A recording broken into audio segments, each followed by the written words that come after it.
22 and a half years ago, I had to go and live at the Haven. I was homeless. By that time, I was about 19. Found out I was pregnant with my daughter, who's now 22, needed shelter. So at that time I was working at the Beacon Drive-In, and someone, a fellow coworker, told me that there was a shelter in Smartburg that could help me. During my shift, I called them, advised them of my situation, that I was homeless, didn't have anywhere to go, and my shift would end at 11 p.m. that night. Well, they made provisions for me to come in after my shift was completed, to stay there until I found out what my next point of life was going to be. The Haven provided shelter for single women with children. They also provided different living skills in regards to how to prepare a meal, how to plan, how to budget, and how to prepare for the next stage of life after you leave the Haven.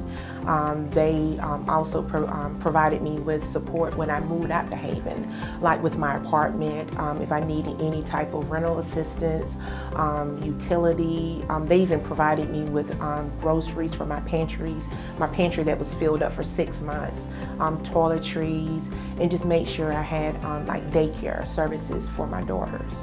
I received my apartment, I want to say probably about a week before I gave birth to her.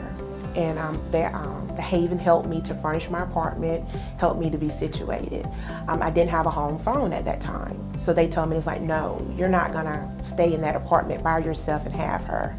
So they said, no, come back to the Haven. So I went back to the Haven.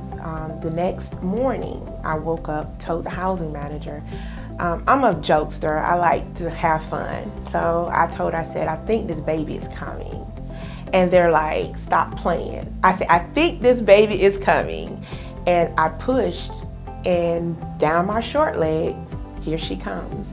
Another resident of the Haven actually ran in the room, had just jumped out the shower with a house coat on, and called her. And, I was just like, oh my Lord, what has just happened? And when we got to the hospital, it's like, what you gonna name her? What you gonna name her? What you gonna name her? And with the assistance of another housing manager, she said, let's call her Haven. And that's where we came up with the name Kimberly Haven. The way it impacts me now, because I came from a very privileged family, so it gave me a culture shock that homeless does not have a face. You could be sitting next to someone that's homeless. So if you allow your testimony or what you've been through to impact someone else, to let them know that because I made it, you can make it too. And if you pay it forward, you never ever know who that can help. That can help the person that's sitting next to you.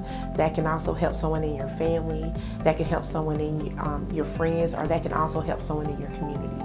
Your next door neighbor can be homeless.